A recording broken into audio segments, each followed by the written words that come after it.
साहित्य गगन के प्रकाशमान सूर्य पूज्य पाद कल पावना कलिवतार श्री महाराज गोस्वामी तुलसीदास जी के चरणों की वंदना को करते हुए आनंद कंद यशोदानंद भगवान श्री कृष्णचंद्र महाराज जी के चरणों को ध्यान करते हुए आशुतोष अवधरदानी भगवान शंकर जी की महान कृपा से भैया परसेरा मदारपुर ग्राम में यह 28वां विष्णु महायज्ञ में आए हुए हमारे महाराज दशरथ के समान प्रतिज्ञा का पालन करने वाले हमारे समस्त वृद्धजन विप्रजन साधुजन एवं समस्त ग्राम निवासी क्षेत्र निवासी सीता अनुसुईया और सावित्री के पद चिन्हों पर चलने वाली हमारी समस्त माताएं बहनें भारत जैसा पावन चरित्र का उत्कर्ण करने वाले हमारे समस्त नवयुवक बाल गोपाल परमपिता परमात्मा की कृपा से आज हम और आप पुनः यज्ञ के 6वें दिवस के अंतिम चरण की तरफ बढ़ रहे हैं। अभी तक आप हमारे अनुज भ्राता भैया पंकज जी के माध्यम से बड़ी सुंदर महाभारत की पावन कथा का श्रवण कर रहे थे। श्रोताओं, इस वक्त हमारे भैया जी के माध्यम से आप पांडवों के लाक्षागृह की पावन कथा का श्रवण कर रहे थे, लेकिन विचार करें इस वक्त हमारे देश को महाभारत की आवश्यकता है या रामायण की। मैं सिर्फ कुछ चंद शब्दों में आपको समझाना चाहता हूं। ये आपके ऊपर है कि आप किस चीज का चुनाव करेंगे। किसी ने पूछा कि महाभारत और रामायण में क्या अंतर है, तो सिर्फ इतना अंतर है, महाभारत के अंदर एक सौतेले भाई ने अपने दूसरे सौतेले भाई के लिए राज्य की प्राप्ति के लिए वो अनाचार और अत्याचार किए, उनको लाक्षागृह में जलाया, उनका राज्य छीना और राज्य के लालच में एक सौतेला भाई दूसरे सौतेले भाई के लिए यहां तक आगे बढ़ जाता है कि अपनी सगी भाभी को भरे समाज में नंगा करने का प्रयास करता है। और दूसरी तरफ रामायण के अंदर एक सौतेला भाई दूसरे सौतेले भाई के लिए अपने पिता का वचन मानकर राजपाट को त्याग देता है। उधर दूसरा भाई भी कहता है जब मेरा बड़ा सौतेला भाई राज्य को त्याग रहा है तो मैं इस राज्य को क्या करूंगा, और वो भी अपने भाई की याद में अपने बड़े भाई की खड़ाओं को लेकर राज्य पर सिंहासन करके और पूरा जीवन तपस्वी राज्य में रहकर बिता देता है। अब ये चुनाव आपको करना है कि आपको दुर्योधन बनना है या भरत जैसा भाई बनना है। ये आपको विचार करना है कि इस वक्त हमारे भारत देश को महाभारत की आवश्यकता है या राम कथा की। तो आइए उसी श्रृंखला के अंतर्गत आपको आगे बढ़ाते हुए चलते हैं। एक छोटा सा भजन, उसके बाद राम नाम। तब तक और जो श्रोता रह गए हैं, 2-4 आ रहे हैं, मैं ये गलत नहीं कह रहा हूं, आ रहे हैं। अभी मैं आया हूं तो एक ट्रैक्टर कहीं से अभी आया है, तमाम श्रोता उसमें आए हैं। और भी जो 2-4 आ रहे हैं आ जाएंगे। वैसे आने का समय नहीं है, जाने का है, लेकिन फिर भी कुछ ऐसे हैं जो अभी आ रहे हैं, वो भी आ जाएं और भगवत कथा का आनंद ले सकें। तो आइए एक छोटा सा भावगीत, उसके बाद राम नाम, फिर चलते हैं कथा की ओर। श्यामा तेरे चरणों की जय हो, श्यामा तेरे चरणों की यदि धूल जो मिल जाए, श्यामा तेरे चरणों की यदि धूल जो मिल जाए,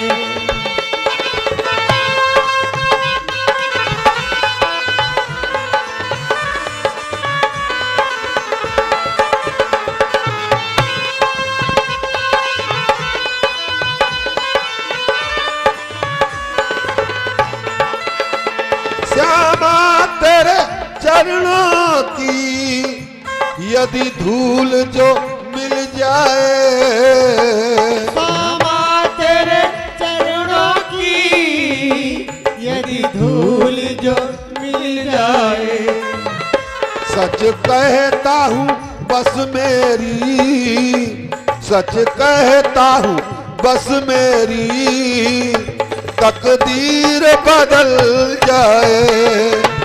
सच कहता हूँ बस मेरी तकदीर बदल जाए।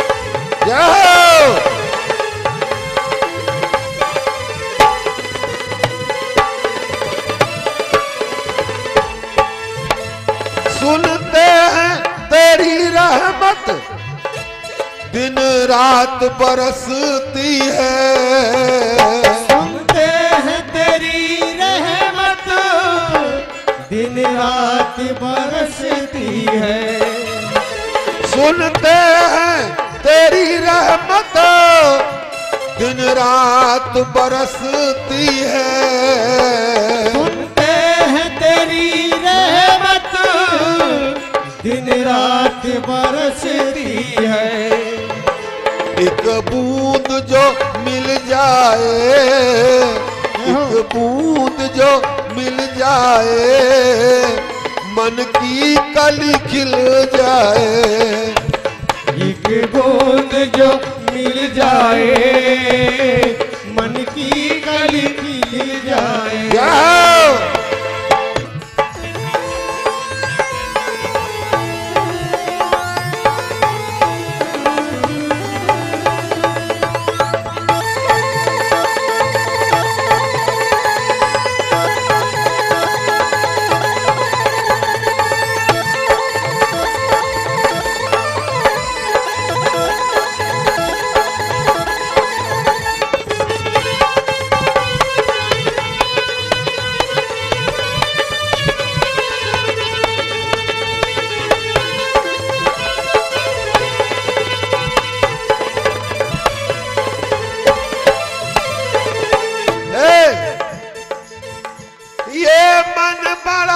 चंचल है कैसे तेरा भजन करूं, ये मन बड़ा चंचल है कैसे तेरा भजन करूं, ये मन बड़ा चंचल है कैसे तेरा भजन करूं, ये मन बड़ा चंचल है कैसे तेरा भजन करूं, जितना इसे समझाऊं, जितना इसे समझाऊं उतना ही मचल जाए, जितना इसे समझाऊं उतना ही मचल जाए।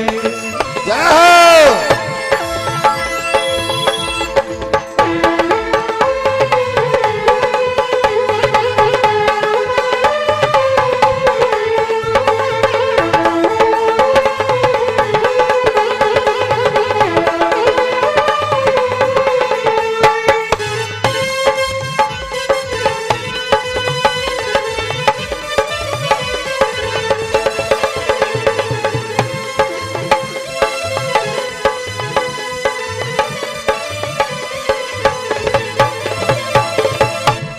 नजरों से गिराना ना, ये बाबा सब कुछ कर देना, बस एक काम मत करना, नजरों से गिराना ना, बस इतनी सजा देना,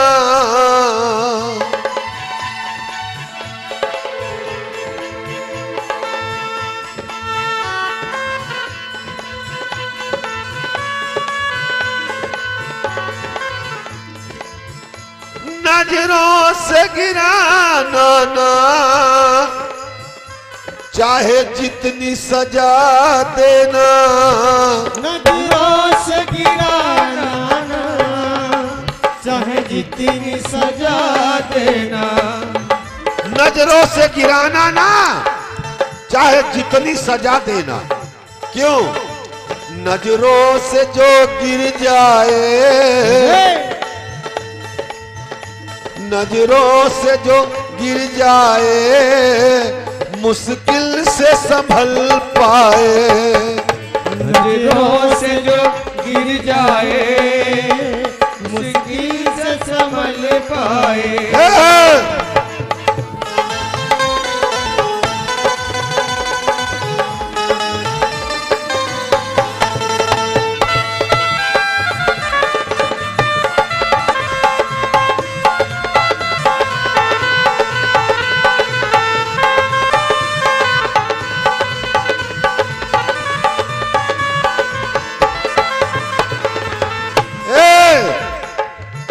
बाबा श्री लक्ष्मी नारायण जी महाराज, आपके दरबार में बैठे हुए समस्त भक्तों की एक ही तमन्ना है, एक ही। क्या?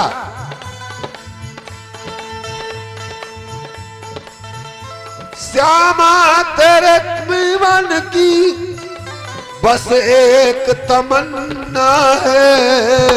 श्यामा तेरे जीवन की बस एक तमन्ना है।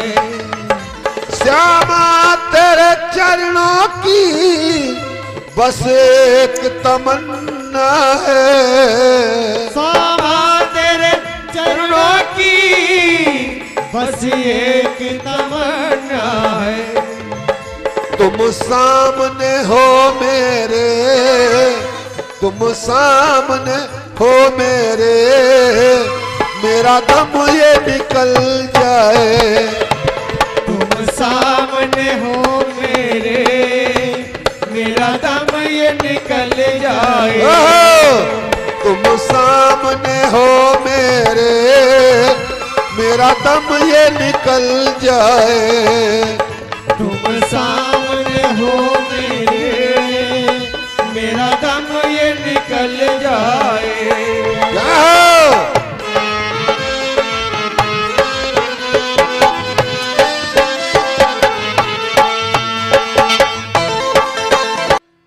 आज भगवान राम का विवाह हो चुका है। आज अयोध्या के भाग्य खुल गए हैं। जानते हो क्यों? अरे जिस अयोध्या के अंदर महाराज दशरथ जी के आंगन में भैया एक पुत्र नहीं था, एक पुत्र,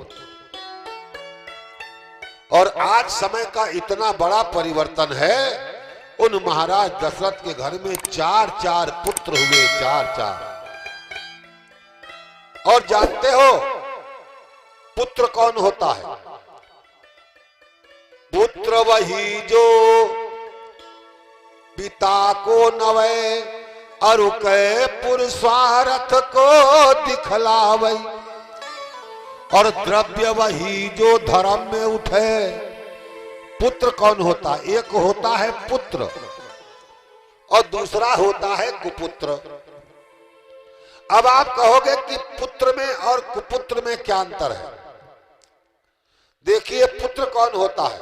पिता ने कहा बेटा तुमको गोला जाना है, तो पुत्र कहेगा ठीक है पिताजी चला जाऊंगा, कहेगा और चल देगा।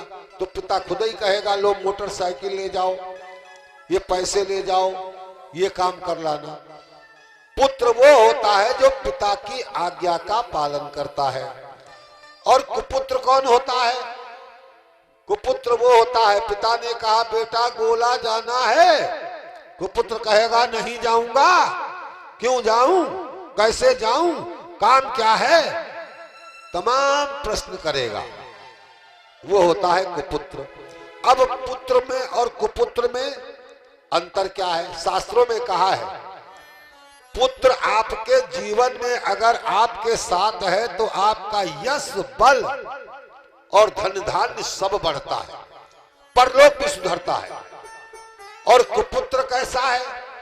अगर आपके जीवन में कुपुत्र है तो कुपुत्र जो होता है वो मल और मूत्र के समान होता है। आपके जीवन में जो मल और मूत्र का स्थान है वही स्थान कुपुत्र का होता है। तो कहा भाई सुनिए, आपके शरीर में मल और मूत्र की जिज्ञासा हो तो जब तक अपने शरीर से आप मल और मूत्र का परित्याग नहीं करेंगे तब तक आपके शरीर में आनंद नहीं आएगा, सुख नहीं आएगा। ऐसे ही जब तक आप अपने जीवन से कुपुत्र को निकाल कर मल और मूत्र के समान बाहर नहीं करेंगे आपके जीवन में सुख और चैन नहीं आएगा। कहा भाई कैसे निकालो? अपने कुपुत्र बेटे से कहो, ये भैया तुम्हारा वो रास्ता है, हमारा ये रास्ता है, और मान लो कुपुत्र कहे मैं तो नहीं जाऊंगा, तो शास्त्रों में कहा है जब कुपुत्र आपका साथ ना छोड़े तो आप खुद ही कुपुत्र का साथ छोड़ दो, तभी आपको जीवन में आनंद आएगा, वरना जीवन बेकार जाएगा। आज महाराज दशरथ का भाग्य देखिए, कहां घर में एक पुत्र नहीं था और आज परमात्मा की ऐसी दया हुई कि घर में 4 बहुएं आई हैं, 4 बहुएं। अरे किसी ने महाराज दशरथ जी से पूछा, महाराज जी एक बात बताओगे, आपके 4 बेटे पैदा हुए, 4 बहुएं आई, लेकिन इतना तो बता दो आपके जीवन में सबसे ज्यादा सुख कब आया? सुख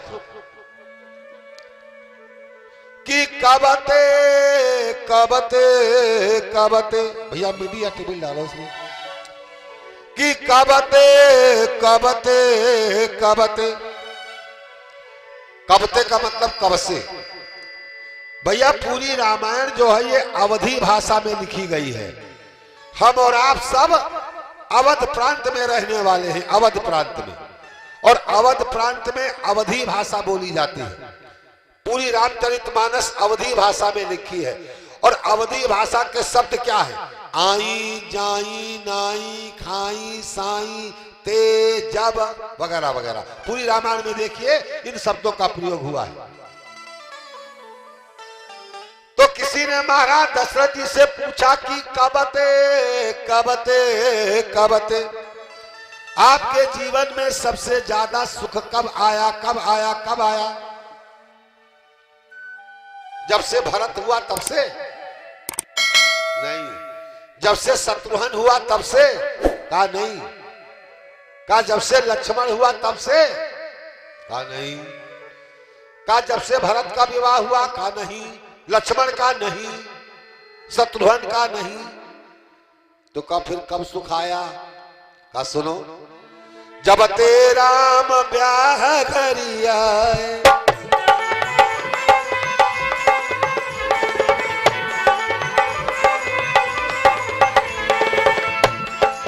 जब ते राम ब्याह घरी आए,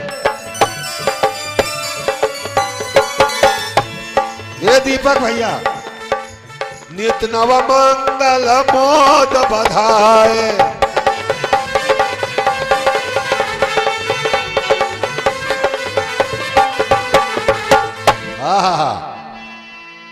कब आया जीवन में आनंद? कब आया कि जब ते ब्याह राम घरी आए। वाह, जब से भरत ब्याह कर आया आनंद नहीं आया, शत्रुघ्न ब्याह घर आए आनंद नहीं आया, जब से राम विवाह करके आया है आनंद तभी से आया है। और भैया सच है, जिसके घर में पार ब्रह्म परमेश्वर अखंड ब्रह्मांड कोटि जगदाधार प्रभु उनका पुत्र बनकर आ गया हो तो जीवन में सुख क्यों नहीं आएगा? जिस घर के अंदर महालक्ष्मी स्वरूपा महाजगदम्बिका जिनकी बहू बनकर आ गई हो, उसके घर का आनंद ही क्या है? जब ते ब्याह, जब ते राम ब्याह घरी आए,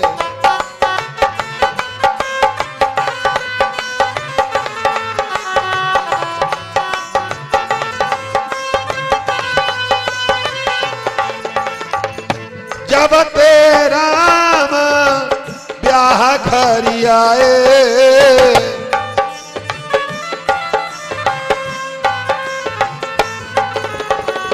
नित नाम मंगल मोद बधाए।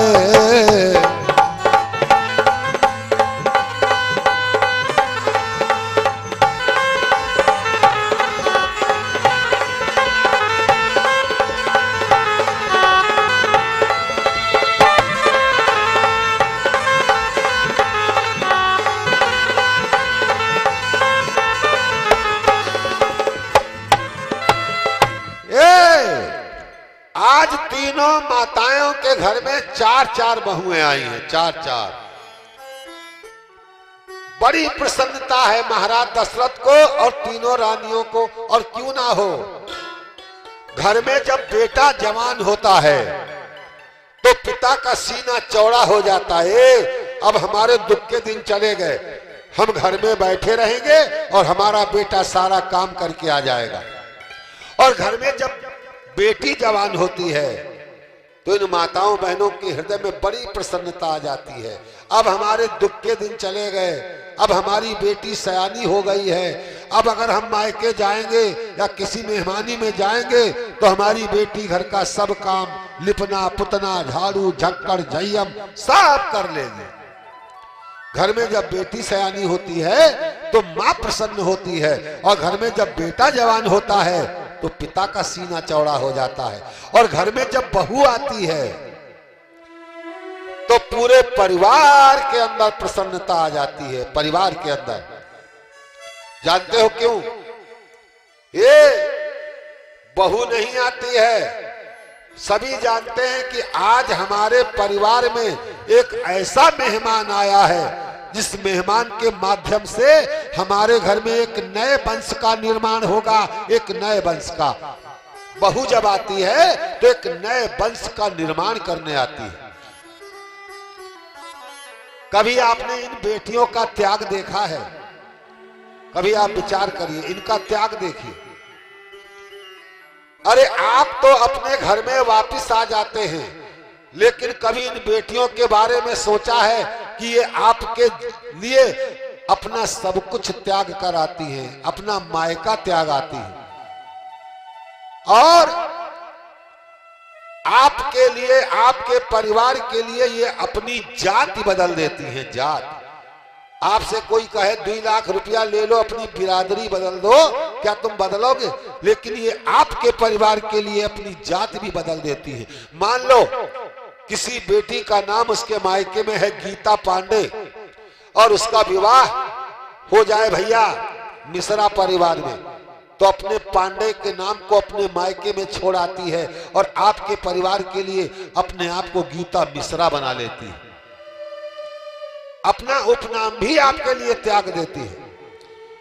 और सुनो, आपके परिवार के लिए अपनी समस्त इच्छाओं का दमन कर देती हैं। मान लो कोई बेटी को जींस की पैंट और शर्ट अपने मायके में बड़ा पसंद है, लेकिन वो अपनी सारी शौकें अपने मायके में छोड़कर जब अपनी ससुराल में आती है तो आपके परिवार के हिसाब से साड़ी को ग्रहण कर लेती है।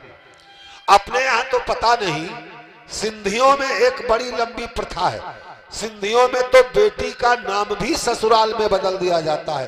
जो भी उसके मायके का नाम होता है ससुराल में वो नाम चेंज कर दिया जाता है। ये आपके जीवन के लिए अपने आप को समर्पित कर देती है।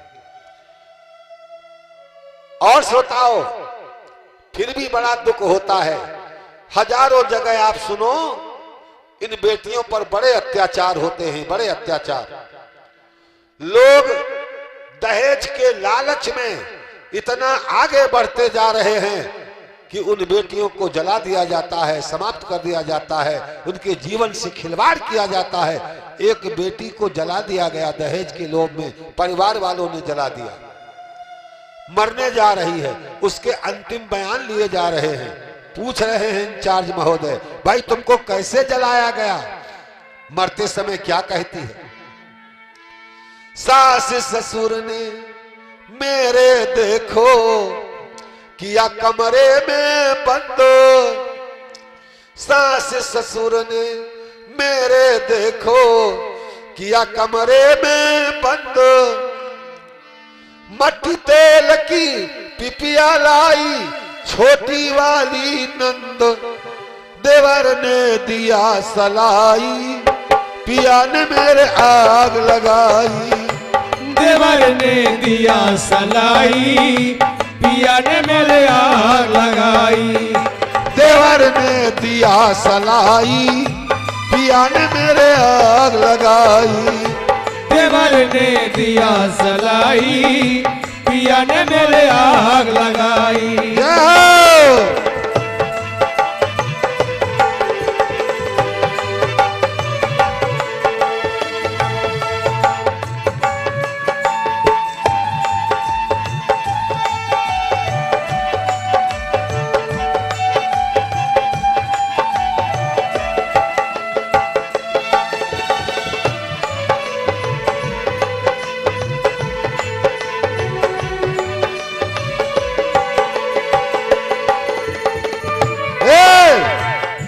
घर में जब बहू आती है तो पूरे परिवार का मन प्रसन्नता से भर जाता है।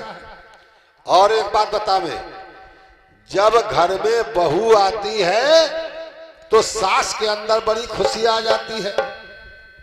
और बहू कहीं सुंदर आ जाए, सुघर आ जाए, फिर तो सास पूरे परसेहरा गांव में कूदी कूदी घूमती है, हमारी बहू बहुत सुंदर, हमारी बहू बहुत सुंदर। मान लो किसी सास की बहू आ जाए तो पड़ोसिन कहेगी आओ चाची जरा इधर आ जाओ, कहेंगी टाइम नहीं है। चाची कहेंगी कि जब तक बहू नहीं आई थी तब तक तो इतना टाइम था, पूरे दिन हमारे घर बैठी रहती थी, और आज बहू आ गई है तो कहती हो टाइम नहीं, आओ जरा बैठो, सुना है तुम्हारी बहू बड़ी सुंदर है। हाँ चाची, का बताओ तुम्हारी बहू कैसी है। जब पड़ोसिन पूछती है तुम्हारी बहू कैसी है तो सास प्रसन्नता में मारे सिहाते हुए कहती है बतावे कैसी है। हमारी बहू एक आंख की कानी है। पड़ोसिन कहती है ज्यादा झूठ ना बोलो, सुना है तुम्हारी बहू बड़ी सुंदर है, बताओ कैसी बहू है। तो जानते हो क्या कहती है सास, हमारी बहू है सुमुखी। वाह, पहली विदाई में आई है तो सास को अपनी बहू क्या लगती है, सुमुखी। सुमुखी माने होता है सुंदर मुख वाली। और जब दूसरी विदाई में बहू आई, पड़ोसी ने पूछा चाची तुम्हारी बहू कैसी है, तो पहली विदाई में सुमुखी और दूसरी विदाई में सूरजमुखी। कहा हमारी बहू सूरजमुखी है। और जब तीसरी विदाई में बहू आई, पड़ोसी ने सास से पूछा आपकी बहू सुमुखी है या सूरजमुखी, तो कहती है धोखा हो गया, न सूरजमुखी है और न सुमुखी है। का फिर का हमारी बहू तो निकल पड़ी है ज्वालामुखी है। वाह भैया वाह, पहली विदाई में सुमुखी, दूसरी में सूरजमुखी और तीसरे में बहू हो गई ज्वालामुखी।